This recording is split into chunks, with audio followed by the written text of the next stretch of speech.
Hello there. I'm alive. Looks like it. Everyone in? Haha, it's always 5 past. Tommy gets it. Tommy gets it. I've told you guys, if you do a YouTube stream and you come in early, you don't get a reward for it. It's not like being outside the armory, right? No fucker turns up if you come early. They're not all on bootneck time. If it's not Susan who's gotten a bootneck, Turtlehead Cheesy Feet Tarquin has said something. Tarquin? Chinese Rolex. Embarrassingly, I've got an Apple Watch. Um, but to be fair, I boycotted Apple for about 15 years. And then when I got into my mid 30s and I had some spare money, I bought some stock. And as soon as I became a stockholder in the evil empire, I decided I could start giving them money. Just like, I think that can lead on to what I often talk about with regards to politics. Because obviously I told you guys before, yes, I have a political YouTube channel, but I'm predominantly trying to be funny. Politics is just a hobby for me. I spend all of my weekends going around the breweries and chatting to people in bars and generally having a fucking good time and enjoying my life. I don't think protesting is worth doing. And I know that is going to massively piss off a lot of you guys that are very, very, very politically active. But I'm still of the opinion that you're better off just enjoying your fucking life. Because as Jordan Peterson likes to say, these silly cunts haven't even got their own life squared away and they think they can change the world. I'm not daft enough to think I can change the world. I think the difference I make is minuscule. It's make a fucking YouTube channel, chat to people regularly in bars. I think I probably get more done talking to people in person than I do on fucking YouTube. But basically enjoying me fucking life. Politics is not something to get pathological about. So I enjoy my fucking time off. And I just do this for shits and giggles because I'm a gobshite and I like talking nonsense. Both in bar protester Danielle, yes, it's exactly what I am. Danielle, I'm glad to see you in here. I did try to get you on Facebook like more than once, but because I periodically get banned about every 8 months, it's sort of hard to build up continuity on. Danielle's a personal friend of mine. So yeah, anybody else who's tried to friend me on Facebook and you've vanished all of a sudden, or you think I've deleted you, it's not me that's deleting you. It's Mark Zuckertwat, Jack Doorstop, and the rest of them, Suzar and her fucking minions in Silicon Valley. Anyone who gets, cut off from my mentions, I apologise, but I have to. You know what they're like. You know what they're like. You have a minor disagreement with a follower of, not a follower of, a patron of Alan's legendary snack bar. You have a minor disagreement with one of them. They send me a bunch of fucking death threats and say, I'm going to fucking kill you.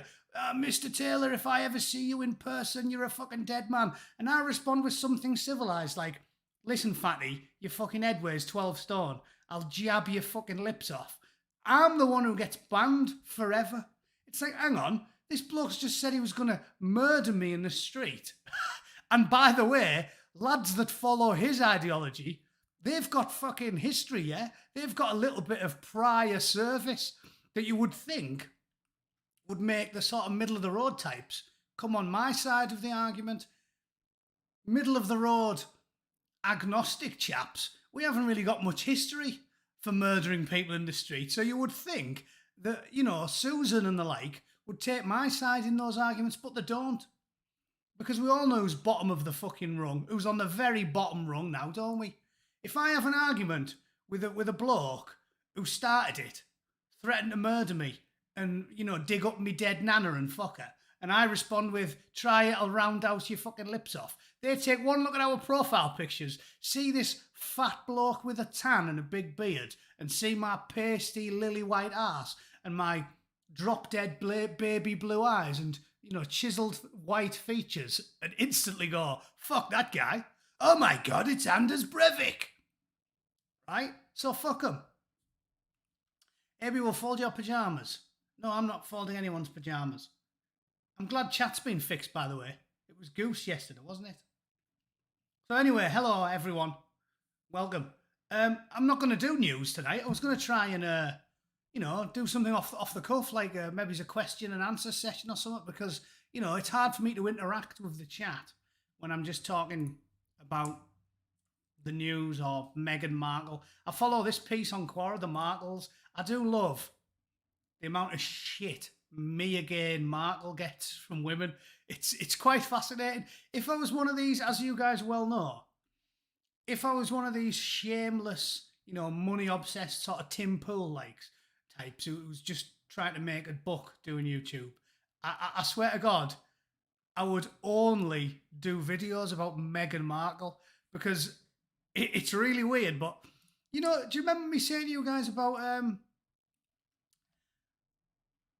there's a response I sent someone. Sorry, I went off on a tangent there. Do you remember me telling you guys that I read a piece about online abuse? And it was like Ipsos Mori and YouGov and all of these big, typical pollsters spent a lot of time trying to aggregate, all of the different. They basically trying to get all the metrics regarding online abuse for women. Look at who's doing the abuse. I think they got about 20 keywords, like bitch, slut, whore, C-bomb. I don't know why I said C-bomb. I always call everyone a cunt. Maybe it's because I'm worried about it getting linked to misogyny. I don't know. It isn't in the rest of the world, is it? But I think that they got the top 20 words, the insults that they throw at women online. And then they compiled it all by checking the keyword search over Twitter, Facebook, Instagram for like a month. And then they came to the conclusion after checking it all that something like 75% of the abuse that gets directed at women is from other women. And it's comical that we sort of spread this blatant lie that isn't the case, isn't it? Because any of us that have ever spent any time around women know, and men, it's not all about women, we know that the abuse comes from women. Because men, because of evolutionary biology, because men don't have a price to pay for promiscuous sex like women do, men are more likely to cheat. Men have got a higher sex drive. Men are a lot more lusty than women are, right? Totally makes sense. Like I said, there's a lot of prices women have to pay. More susceptible to STDs, more susceptible. Dying in childbirth was common as dog shit. You need more resources. You're more at risk from predators. There's numerous reasons why women haven't evolved as powerful a sex drive as men. So obviously, men, we're not sitting there, us famously unfussy men who you just need to give 3 pints and we'll fuck a hole in a tree. We're not the ones sitting there going, ooh, women, ooh, look at the makeup, the fucking slut. It's women. Yes, Kate, men are men. And women are women. And we both have our flaws. But this is the fundamental disagreement I'm having with commie activists, right? Women are women and men are men. Women are from Venus, men are from Mars, women are from Venus. The things we know passed down from the generations that they're now lying about and saying don't exist. Men and women are fundamentally different. And one of the myriad ways that we differ is men have to try harder to get their end away. If a woman goes into fucking Sam's nightclub in Exmouth and parts her fucking whiskers on the dance floor, she'll have 40 blokes trying to get dug into it straight away. I haven't met your mate, Denise. Now, again, exceptions don't disprove rules, though, do they? Some women are, if anybody wants to read it, I did write a lengthy piece about a particularly slutty woman. I believe I read it out on a video once as well. I'll put it on here so you can have a look. Where is it on here? I remember I pinned it because I wrote a funny piece about filthy women, basically. Filthy, a true story about a dating game, a dating issue that happened to me. What's the strangest dating experience you've had on the first date? Those of you that have been following me for a long time will have already read it. But yeah, that's it. The cautionary tale to young men. I'm well aware that some women are absolutely fucking filthy. Yeah, mucky bag of carrots, but generally, it's men. So men want to fuck a woman if she's got a mouth full of dog shit. The ones slagging them off about their appearance. Ooh, she's such a whore. Oh my god, look at her makeup. It's other women. If anything, if anything, Rotten Politics, how you doing? Nice to see you're in, mate. Glad to see the channel's still up and running. Bastards. If anything, it's the exact opposite of the truth, isn't it? Because they say men are misogynists online. I've been doing YouTube for fucking what, 2 years? It's proper hard work trying to build a channel when you're a bloke. My mate Jim went out with some slapper from London who's on Instagram, and she's like a 7 out of 10. She's not even that fit. She just wears yoga pants and bends over a lot. And she's got like 100,000 Instagram followers. The amount of women, talentless, I'll just come out and say it, talentless, average looking women who wear a shitload of makeup, pose in filthy positions, and off the back of that, build up a massive social media presence. And in the case of Instagram and OnlyFans, an income. Purely off the fact they look good, because men are hound dogs. Surely it's the exact opposite of the truth. Men online are fucking cringe. Cringe. You see blokes on YouTube and Facebook and Twitter, you've got like some average looking bird and everyone is fawning all over them all the time. Oh my God, you're stunning. Stunning, gorgeous. Hey babes, fuck off. Like, don't tell me that it's men making cyberspace a rough place for women. How far the fairer sex has fallen. Indeed so, Rotten Politics. What they call fainting couch feminists, aren't they? They used to be tough, didn't they, women? They used to be tough. And now, fainting couch feminists. Oh my God, someone was rude. All the while, milking the system for all it's worth. Getting massively preferential treatment to men. Massively preferential. And again, I'm not going on a rant about it. I'm not one of these boring fucking men's rights activists. Again, like most things, I find them to be boring because I'm in the middle and I can't be arsed with fucking being pathological about your little causes. So I'm not an MRA.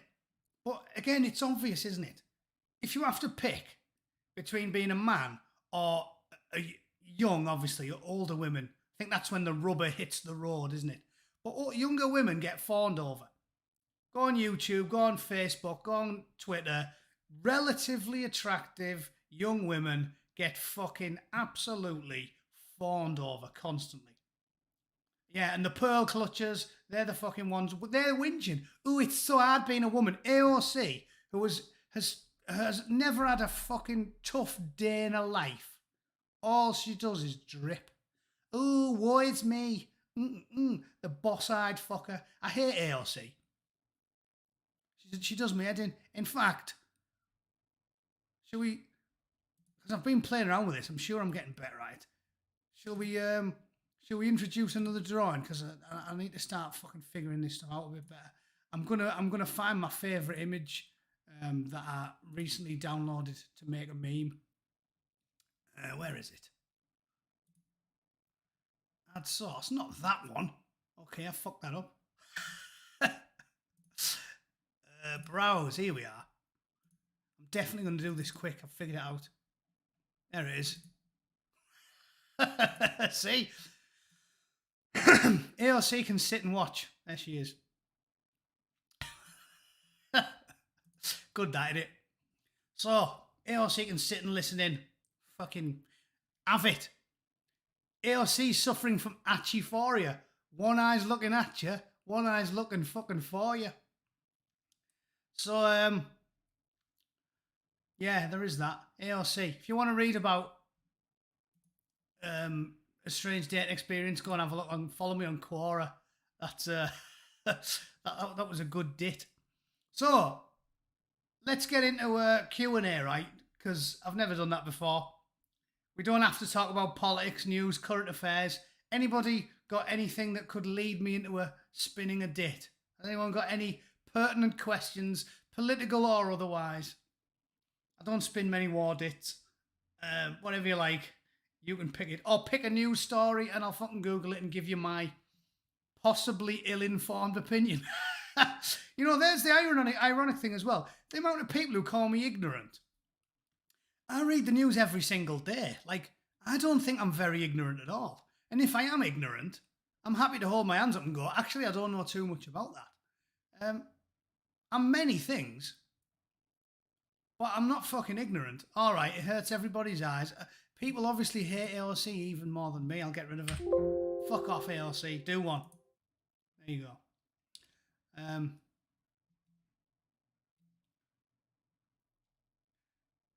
What's your best training dit? That's a good one. There's so many good dits from training. I'll tell you a funny training dit. I swear to God, this is a true story. There was a bloke who joined our troop and he was Spanish. Obviously, the Marines has got a good reputation all around the world. It looks good on your CV to be a Royal Marine.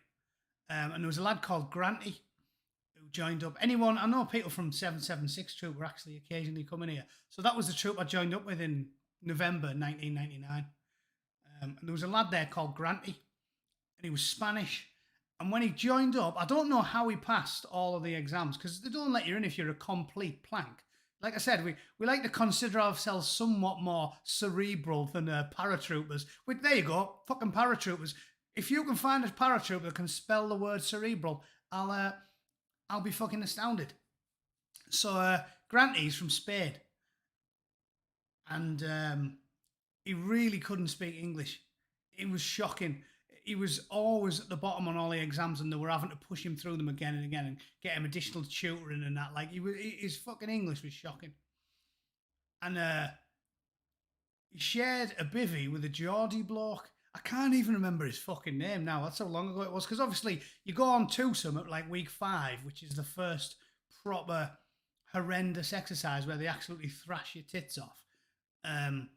And it's proper weird. You go out with about 60 blokes, and when you come back, there's about fucking 15 of you, because everyone's just gone, oh, this has completely broken me, I'm leaving. Fuck this, I'm joining the army or the navy. And he was sharing a bivvy with a Geordie bloke for a couple of weeks.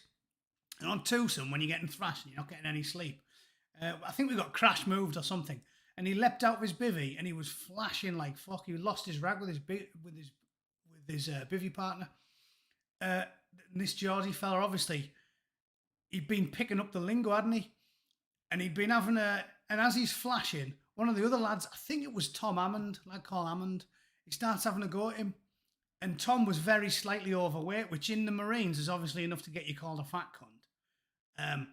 And this Spanish lad's fucking going mental, flipping out because he's flashing. It's 3 o'clock in the morning, and he hasn't had any sleep. And he's fucking flashing, going mental with this bloke. And he's going, it's going to get where? It's going to where? Then he goes, yeah, you fucking fat cunt, in like a broad Geordie accent, which broke through the fury that everybody was feeling, pissed off, and just made everyone roll about laughing. Because he still hadn't grasped English, and he was still ranting in Spanish, but he fucking ended the sentence with, "You fucking fat cunt," like, in the most broad Geordie accent you'll ever hear, which is fucking weird. Weird how the rest of the flash was in fluent Spanish as well. So there's a good training dit, but there's fucking thousands. Crash move, how shit is it? Yeah, got beasted. Kate, plugging for likes, good effort.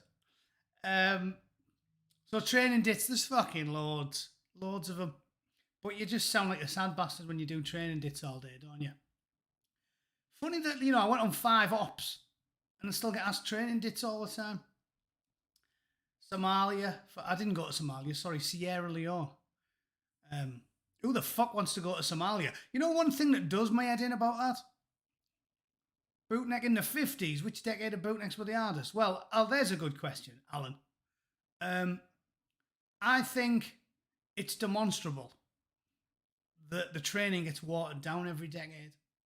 And people love to gob off about this and say, no. And I remember one of our sergeant majors, ever the diplomat, which is not something you normally say about sergeant majors, but he was like, oh, you lads get shit for being the new boys. This is in 2009 or something. And he's like, oh, you lads get shit for being the new boys, but as far as I'm concerned, you're all as well trained as you've ever been. It's bollocks, isn't it? Every 10 years, we slowly drag the standards down because meddling politicians view harsh, rigorous training as bullying, and politicians being the worms that they are, all they're interested in is votes. That's why Joe Biden fucked up the world. Fucked up the entire world. Because he thought it'd look good for his polling numbers. So hang the consequences. Winston Churchill talked about it. I read a piece by Neil Ferguson. Not the fucking arsehole from who works for Sage, Dr. Neil Fergatwat. I mean the one who writes for, the right-wing historian. Is it Neil? It's Niall, not Neil. But he basically wrote a fucking dead good piece all about how Churchill obviously knows what he's talking about when it comes to war. And he's talking about the First World War happened because of politicians. They knew what was the right thing to do, but it wasn't popular. So they did the wrong thing and it plunged the world into war. And that's what Joe Biden's done. That's the problem with America. That's why, honestly, we are the same as the Americans. I know this stuff sounds almost anti-military, but I've said it plenty of times. We love to give it the fucking Charlie Big Spuds because it makes us feel better. And like I keep telling you guys, I'm a man who likes to face the mirror. If I've got a problem, I like to face it head on. I'm a very direct person. When we've had problems with family or friends or anything in my life, my missus and a family being all women, they mess around a little bit. And I'm just like, you have to go at it head on and say, let's have a chat, talk it out. What's the fucking problem? I like the direct approach. And I don't like to lie to myself. The British and the Americans, especially the Americans, we lie to ourselves because it makes us feel better. Do you know how often we say we've got the best military in the world? We don't have the best military in the world. We do not have the best military in the world. Definitely not. We rest on our laurels. We've been fat and comfortable for 70 years. Comfortable people don't make the best soldiers. We just don't. I had a drill sergeant tell me they couldn't train us the way they needed to. Yeah. But see, and this is the thing, Sadwings is a fellow American. We know it's bollocks. The talking heads say it because they want to be popular. The politicians say it because they want to be popular. We don't have the best military in the world. All the Americans have got is the biggest purse strings. We might have the biggest purse strings. We've got the most ships. We've got the most planes. But actually, the fucking Chinese probably got more now. But we don't have the best military in the world. We definitely don't. People who are fighting constantly have the best military. Israelis, SF will be better than the SAS or fucking Navy SEALs. You can't take someone who's been soft, corn-fed, moisturised white boy. I mean, think of some 20-year-old soldier now. He's been playing video games, watching fucking YouTube, playing on his Xbox, and then he gets to 18 and he joins the Navy SEALs and he does a year's training, and all of a sudden you think he's fucking Tommy 10 bollocks after a year's training when he's had an easy life and a white picket fence and a nice dog, spending all of his teenage years fingering little Jenny Rottencrotch. Yeah, you think that guy's going to be the toughest man in the fucking world because he's done a year's training? It's nonsense. We don't have the best military in the world. We're soft. So to answer the question, it comes back to the old adage. Strong men create good times. The strong men were the greatest generation. The men of the 30s and the 40s. People who were fucking lived hard lives, worked in coal mines, worked as loggers, 60 hours a week, grafted the fucking tits off, joined the military, went to World War II, fought the fucking Nazis on the beaches, came back. They're hard men.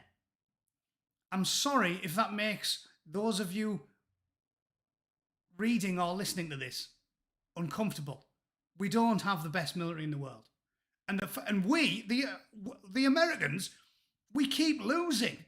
How have we got the best military in the world? We lost in Vietnam. We lost in fucking Afghanistan. All we've got is the best PR. Biden goes on TV and says it was a magnificent success. Oh, yeah, best military in the world, magnificent success. It wasn't a magnificent success. It was an enormous clusterfuck of epic proportions.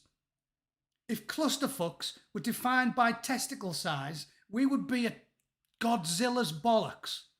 That's how much of a clusterfuck it was. Don't tell me it was a magnificent victory. We lost. We lost. And in 20 years' time, we'll cringe with shame. We're not going to look back and go, do you remember when we kicked everybody's ass in Afghanistan? We fucking lost. We lost. The Yanks could vaporise most countries with a push of the button based off their economic power, but that's not the best army in the world. The best military in the world is all based off your punching power, force projection, everything. Man for man, we don't have the best military in the world. Definitely not in Britain. Definitely not in fucking America. You can't take someone. You can't take someone from a place like America or Great Britain, a first world country, and give them a year's training and expect them to be the hardest man ever. And again, I don't think I'm Tommy 10 bollocks marching through the town like I've got a fucking mattress strapped to my back. I don't. You can't be born and raised in a Western first world democracy, spend your childhood fucking playing video games and eating pizzas, and think after a year or two of training you're the fucking hardest bastard alive. We were the hardest bastards in the 30s and the 40s and the 50s because everyone was a bastard coal miner or a logger and they came up hard. You read The Road to Wigan Pier and you see how our ancestors used to live like fucking animals. It was hardcore. And then they've trained like fucking absolute savages. The Marines training, seriously, he's a good dit for you. Now, you have your own train station at Lympstone Commando. You go from Exeter to Exmouth and you've got your own train station, Lympstone Commando. Back in the day, you used to get off in Exmouth and they used to go, follow me, you cunts, and start running back to camp. And if you didn't keep up with the PTI on this brisk fucking 4-mile run whilst carrying all your shit, they used to put you back on the train and tell you to fuck off. And be like, come back in a year, you're fucking soft. We don't do that now. We've put in as many tepid protections as we have, as we can get away with. And the Marines are the best Britain's got. Definitely. We do a PPR. When I was joined up, you just did a PRMC. Now you do a PPRMC, which is Potential Royal Marines course, because they're spending too much money and they're getting too many losers turn up at Lympstone. So they're trying to separate the wheat from the chaff as best as they can to minimise administrative waste and financial waste. But you can only do so much. So they make you pass a PPRMC at the careers office. You have to do a load of pull-ups and fucking run 3 mile on a treadmill at a decent speed so they can prove you're not a complete fucking slug before you waste everybody's time and turn up at Lympstone. What's the point in buying you a train ticket if you can't even run a mile? All right, Jim, how are you doing? Nice to see you in. So they do things like that. They do still do a mud run, Patrick, yeah. So you have to do a easy PPRMC before you join. Then you go down there for a week on your Potential Royal Marines course and you get thrashed for a week. Then you join the Marines. So yeah, you do. Of course, they're better fucking war fighters than a bloke who works in the corn factory. But you're still taking people who have had an easy life. Growing up, middle class in England. You can't do a few years training and suddenly be Tommy 10 bollocks. You've got to come up hard like our ancestors did. So the people who've got the hardest soldiers now are going to be rock hard bastards from shit all countries. You know, what about, you read about like these Ethiopian fucking runners and that, where they had to run 10 mile to school on a morning and 10 mile home on a fucking night. Give that guy a year's military training. He'll be an hard bastard, as long as he's mentally up there. And again, you separate the mentally weak from the strong when you're doing all your training processes. But I do not believe you can really turn soft people into hard people with a couple of fucking years training. It needs to start in childhood. And we aren't the fucking tough guy. Fighters are born, not made, to an extent, right? You send 100 guys on the PRMC, 90 of them fucking fail it. Not everybody has a stoic mindset. Clearly I do. And that's more important than physically, right? Because I'm tall, squat, I'm not the best runner. I'm not I was never the strongest, the fastest, or the fittest. But I have that stubborn northern fucking horrible cunt attitude where I'm not quitting. Fuck you. I'm a stubborn cunt. Basically, to do our training, you need to be a stubborn cunt. British Empire #1 fan. The old ones are the best, yeah. Rosebud, nice talking to you. See you later. So yeah, it's not us. To answer the question, we've got softer every decade. I told Chris Thrall this. It was harder when he did it. It was harder when I did it than someone who joined up in the noughties. And it was harder in the noughties than when someone who joins up in the... In fact, what the fuck are they called? We go 90s, noughties. What's that, the 10s? We've come round again. The 10s. Gurkhas, yeah, pretty hard. Because they're from a different fucking landscape. That's why they're good. And obviously we train them and make them fitter. And sort of drill the military side of things into them. So yeah, Gurkhas don't fucking live in England. And Gurkhas are terrible on the water. We had Gurkha engineers when I was in Helmand province. We put a few on a fucking rib, take them across the river. Fucking hell.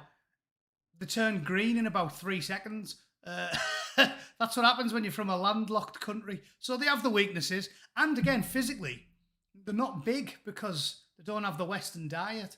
So they're wiry and fucking great runners, but they're not the strongest. I did the sledgehammer challenge in Baghdad where you had to sort of hold 2 sledgehammers out at arm's length, straighten your arms and do it as long as possible. Smashed all the Gurkhas. So they're not supermen, but they're physically fit, wiry, tough fucking blokes. My old fella is a boomer RM. Yeah, so he's probably nails, or he was. Gurkha's more, yeah, it's true enough. I can confirm it's true. Our pulse you could hold a rock in an outstretched hand the longest he refused. I don't even remember when we did that. When did we do that? Yeah, I'll do it till my fucking dick falls off. You've either got that or you haven't. But yeah, landlubber yourself. My 2 brothers were in the Marines in the 50s and the 60s. Yeah, hard as fucking nails. You know, there's a great TV show. It's on YouTube. Fantastic. Following mountain leaders through their training in the 80s. And they just look tougher because it was in the 80s. They all look about 40, even though they're only in the 20s. They're all wiry as fuck. Not an ounce of fat on any of them. They're hard as fucking nails. It's just not the same. Every struggle in life results in strength of character. It does indeed, which is why I'm talking about the Nepalese or the fucking Siberians and not some middle-class bloke from Harrogate who joins the Marines. And regards to us losing in Vietnam and in Afghanistan, that's what I'm talking about. We don't have the will because the nation freaks out and demands we leave. We shouldn't have left Afghanistan. I'm sick of repeating it. We shouldn't have left. But we don't have the collective will as a nation. So Joe Biden thought he could score cheap political points by pulling us out and fucking up the entire planet. And he did it. We Americans have to accept the fact that we've built an empire. It's the empire whose name we do not say, but we've built an empire, and if we want to maintain it, we have to accept the fact that we need to stay in places. The British fucking stayed in India for fucking centuries. We stayed in Northern Ireland for decades. Decades. Like 5 fucking decades. You need to do it. If you need to do it, you've got to do it. And fuck the general public. And that's the problem. Because here in America, we don't have the will. The general public go, ooh, someone died the other day. Well, we join up, we roll the dice, we take our chance. It doesn't bother us. So why the fuck does it bother them so much? But it does. We could have held Afghanistan indefinitely with about fucking 8,000 troops. Just use it, keep it. Use it as a training ground. Rotate everybody through there. All the Europeans could use it. Do a tour once every fucking 3 or 4 years. The Americans can use it. Do some mountain training out there. Constant training exercises with the Afghans. We should have kept the fucking thing.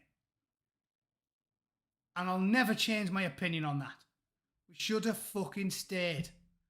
And instead, we fucked up the planet, filled Europe with more fucking followers of everybody's favourite fucked up ideology. Fucked up half the world. Because our scumbag politicians don't have the will to fight. The men have the will to fight. Soldiers would have happily cracked on joining the military, Afghan tour and all, for the next fucking 50 years. We should have stayed. It is just like Northern Ireland. We needed to fucking keep at it. And the potato in chief fucked it all up. Ulster Unionists appreciate your service. I'm British by birth, Ragnar. We don't do that shit. We don't say thank you for your service. We much prefer, a soldier, get the fuck out of my bar. Or, Asian man at a petrol station, you need to go and get your gas somewhere else, you cunt. That's how I like it, yeah? That toughens you up. You want to do your local veteran a favour? Be a cunt to him. Right? We need more stoicism in the British Armed Forces. Don't start doing that thank you for your service shit. That started because the Americans felt awful after Vietnam. Yeah, they treated the fucking soldiers like baby rapers and pedos, and they feel rightly guilty about it. But that's not a British thing. So don't do that thank you for your service shit if you're from the UK. Say fuck off. Get me a pint, you little cunt. That's what we need. Tough love. I'm ever a fan of tough love. Politics is the problem. From the end of World War II, where Pat knew we should have gone into Russia, where MacArthur wanted to nuke North Korea and China.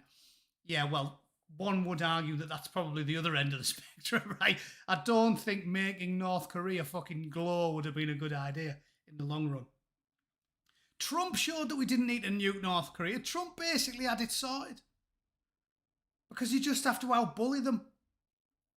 Remember, that little fat fucker with, council hair. He was like, oh yeah, I'll nuke the Americans. Trump said, try it, fatty. I've got a button, it's 10 times bigger than yours, and mine fucking works. Try it, you little fat cunt. And he went, okay, let's be friends. Let's be friends. That's how you do it. President fucking potato. Weak, spineless, self-serving scum Joe Biden is. That's how you do foreign policy. China. Trump was like, you want a trade war, motherfuckers? I'll show you how it's done, you cunts. And they were like, okay, best back off. I mean, fuck me. Is this even astute political commentary at this point? This is what really annoys me. Is this astute political commentary? You learn it when you're 10. Your dad says, always stand up to a bully. Always stand up to a bully. If he's taking your dinner money off you on Monday and you don't stand up to him and you let him do it, he'll be fucking rogering you with a prize-winning league come Thursday. Probably not the best analogy, unless you happen to go to school with a homosexual rapist. However, the point is a salient one. If you don't fucking stand up to a bully, they will get worse every single day. It's not even clever. I'm not being politically astute here. You don't fucking cave to bullies. Why do you think they always lie and say, we don't negotiate with terrorists? All we do is negotiate with terrorists because our leaders are spineless. Britain, after the Iranian embassy siege, when them Afghans hijacked a plane at fucking Gatwick, all we do is negotiate with terrorists because we're weak. Our leadership's pathetic. Trump had it right, so they stitched him up and got rid of him. Oh my God, he's rude. Yeah, Trump had loads wrong with him. I don't want to drag political discourse into the gutter, by the way. It's all right for me because I'm a working class northern monkey from a working class scumbag background. Yeah, so it's all right for me to swear and call everyone a twat. I don't advocate it in all seriousness for political discourse. I like people to look cleverer than me. Like I keep saying, this is what I keep telling lefty arseholes when they go, fucking hell. Why is this posh bloke who went to the best school in the country in charge? I want someone like me. No, I don't want someone who went to the worst school ever and used to sniff glue behind the bike sheds. I don't want someone who went to a comprehensive school in Middlesbrough running the fucking country. I want someone who's clever and educated and also has a fucking backbone, which is a different settlement, different kettle of fish. But I don't want someone just like me. That is bollocks. I don't want Trump to be crass and ignorant. I want him to know more about world affairs. I want him to tweet a bit less. But politically, he is on the fucking right track. Strong on your borders, strong on crime, strong with foreign powers. Big stick. Speak softly, carry a big stick. Those three things he was spot on. On. Yeah, he was bang on the money. Fucking, I want a president like me. I fucking don't. My favourite politician in Britain, Jacob Rees-Mogg. Still, Jacob Rees-Mogg, always polite. He's more of a man than me. I lose my rag. He's cleverer than me. He knows more than me. He's a savant. The amount of times I've watched him on TV and been astounded. I think I'm politically well informed. People just pull random shit out their arse and try to catch Jacob Rees-Mogg out. I swear to God, the man is a savant. He must just spend 10 hours a day reading the fucking newspapers, the broadsheet, because they're like, oh, what about EU Directive 34753? And he's like, oh, yes, you're talking about the customs and excise duty on potatoes. He knows everything. So Trump, he was right on three big things, and now I just would prefer him to be better led, better on international politics, not as much of a fucking needlessly offensive fucking arsehole like me. You know, I like it on a personal level. I go for a pint with him. But I don't think politics should go down that road. He's going along with some of the worst things I've seen in the UK. I know. Well, but what can you do? What can you do? You know, personally, Rees-Mogg is an actual conservative, though. He's not like Boris Johnson and Priti Patel and all of these self-serving scumbags, David Cameron, George Osborne. Jacob Rees-Mogg is a proper conservative. He openly stands up for his Catholic faith. Again, which I disagree with him on. But I just like his integrity. They ask him about abortion and he says, yeah, I'm against abortion because I'm a Catholic. But I'm man enough to not push my own personal religious opinions on a general public that doesn't support an abortion ban. So why are we talking about it? Jacob Rees-Mogg is spot on. Out of all of them, he's my favourite. And he's a clever posh bastard. So like I said, leave him to it. You'll get a chance to see Trump back in office. If they don't rig it. I don't believe they're not going to rig it. I voted to oust Gavin Newsom. Every lefty Democrat I've met since I moved out here to Central California, I swear to God, unless they're lying to me, and my missus says obviously some people might lie because I'm quite argumentative and in your face when I'm in the bar. I don't think that I'm that way inclined, but you never know. You never know. Every single one of them said, oh yeah, I'm getting Newsom out. Everyone. All dyed-in-the-wool Democrats. This weekend I was with my mother-in-law, they're all registered Democrats. They're all from Southern California. They've voted Democrat for fucking 30 years. And they're all like, yeah, Newsom's completely incompetent. They're sick and tired of getting pestered by homeless people. Homeless people and Gavin Newsom letting criminals out. He's letting out rapists and murderers and nonces roam the fucking streets. So I don't know anyone who's voting for Newsom to stay in office. But I'd be amazed if he gets through out. But I don't believe they're not cheating anymore. After Trump, I refuse to believe they're not cheating. And like I said, to me, it seems reasonable because the Trump derangement syndrome is so completely off the scale. You can't even blame them, can you? Because, hear me out. If you'd swallowed all of the nonsense they've come out with, and you believe 100% with every fibre of your being that you really are dealing with Orange Hitler, why wouldn't you? Why wouldn't you? The media in Silicon Valley spent the last 5 years pathologizing tens of millions of people so they don't enjoy their life anymore. Like I said, they don't go out on the piss on a weekend. They go to a fucking protest. They don't walk the dog and go play with the kids. They dye the fucking hair purple, fire a coach ball through the tongue, and go and shake a fucking pussy hat around for 10 hours on a weekend. These people are seriously mentally ill. They're being pathologised by Silicon Valley and the media. So, of course, they're going to think it's acceptable to cheat. I don't think that's controversial. Is that a. Seriously, is that a conspiracy theory? I'm not saying it's definitely happened, but all you need is 100,000 people who've been pathologised to the point where they're happy to cheat. And there's going to be enough cheating carried out by individuals. Doesn't even have to be an organisation. There's going to be enough cheating that it's going to rig the election. Mark Stein's talked about it. They definitely did it in Pennsylvania. There is evidence for it. Trump was up by like 60,000 votes. Then in the middle of the night, they got a delivery of fucking 400,000 in 10 sacks. And in this bitterly contested election in a swing state, of the 400,000 votes, 397,000 were for Biden. I mean, it's not rocket science, that is it? There probably should have been split about 60-40, yeah, by any logical metric. I don't believe they aren't cheating.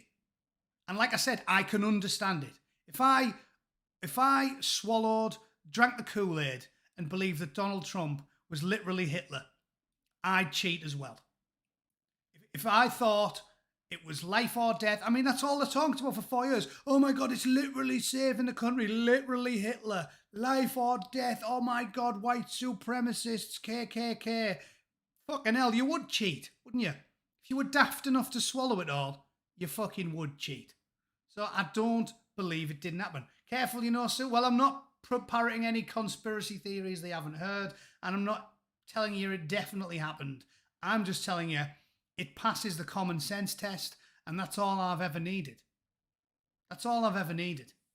The common sense test. Installed like a toilet. Hence the name President B-Day. Fucking B-Day. The walking toilet, the bipedal fucking Portaloo, the sloshing Glastonbury Portaloo, packed to the brim with beer shit.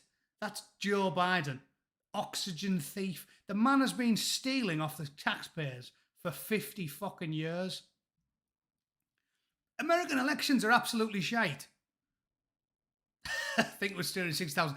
I'm riffing, yeah, but we know it happened. That bunch of votes wasn't in any way logical. It should have been split 60-40 at best. It wasn't.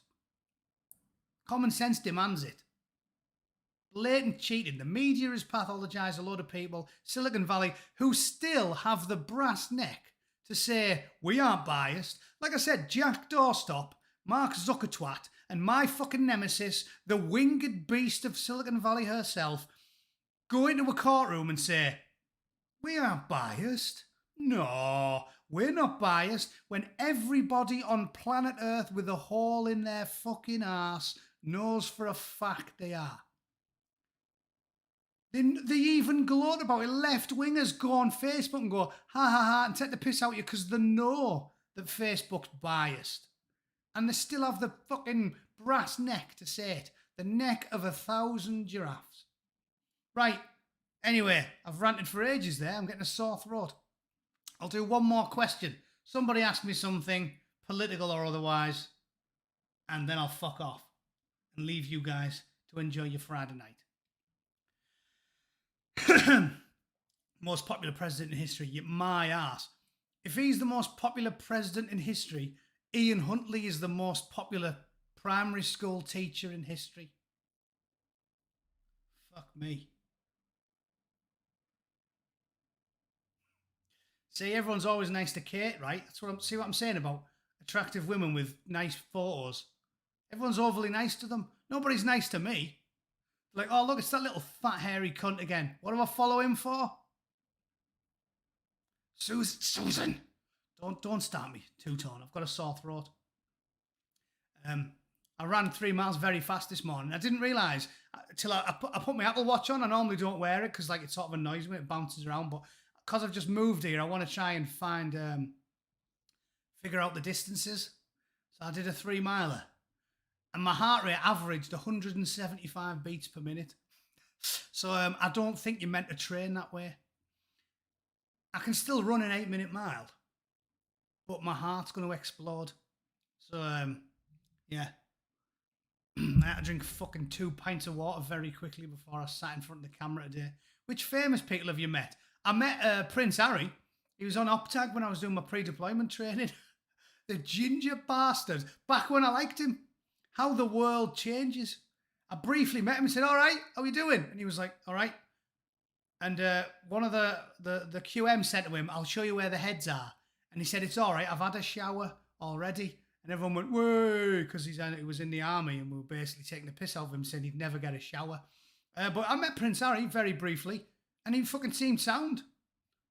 Thoughts on the attack in New Zealand? Fucking hell, I don't want to touch that one with a fucking 90-foot pole. All I will say on the thoughts of the attack in New Zealand is, isn't it funny how when a right-wing nutter attacks a fucking church with a bell end on top, long-term watchers know I don't like to mention anything to do with the religion of a great many pieces. I use euphemisms for everything because you get fucking banned at the drop of a hat. You get banned faster than my mate Dave got banned off the bus because he used to have a pocket wank when the teenagers were snogging at the front. You get banned faster than Dave if you even mention anything to do with Alan's favourite snack bar or the religion of a great many pieces. So I'm not going to really talk about it. All I will say is it's weird how the white supremacist basically has been pinned on the doors of anybody in the entire fucking world who happens to be of European descent. But if you did Charlie Hebdo, I mean, I can reel them off now, how common it is. Yeah, the religion of pieces. Piece here over there, piece here over there, piece here over there. Hence the fucking use of the term. But fucking, there's one mad white supremacist fucker who goes on a shooting rampage. First time in about fucking 8 years. Since Anders lost his shit. And it's been pinned on my fucking neck. That's been an albatross around my neck. Oh, you happen to be a pasty Scotsman from the Outer Hebrides who've never even been to fucking New Zealand or Australia. Well, you may as well have fucking loaded the weapon yourself, you cunt. Yeah, that's how that works. But weird how after a unifying ideology responsible for September 11th, 7/7, London fucking bridge attacks, Charlie Hebdo, Beslan school massacre, Nice truck attacks, Brussels, Berlin, Hamburg, every fucking thing, cutting priests' head off in France. I can talk about it all day. Weird how it never gets hung around their neck. No, it doesn't. You have International Hugger fucking Practitioner Day, the day after Charlie Hebdo. But when the occasional every 5 or 6 years, some pasty fucker goes on a rampage, apparently I've got to spend the next 8 years apologising for it. And what unifies us? We don't follow a religion. We don't follow a unifying ideology. My only ideology is individualism, right? Weird how that one gets hung around my bollocks. Anyway, yeah, you made me rant again there. That was a low blow. That was a let's get Matty pissed off so he rants for another hour question. Right, so fuck it, I'm leaving. Thanks for watching. What fishing rod am I getting? No, I don't like fishing. I'll come and drink cans while you fish, Sad Wings. If we go fishing, I'll just drink cans while you fish. I can carry more tinnies if I don't need any fishing equipment. All right. So yeah, thanks for watching, everybody. Enjoy your weekend. Have a good Friday. If I can be asked, I'll restart BBC Spews. But I'm going to San Diego very soon. If I've got a chance to make one, I will do. All right? Like it, share it, all that bollocks. And as always, I appreciate your viewing pleasure. We like your rants. Thanks, Ragnar. Appreciate it. Cheers, everyone.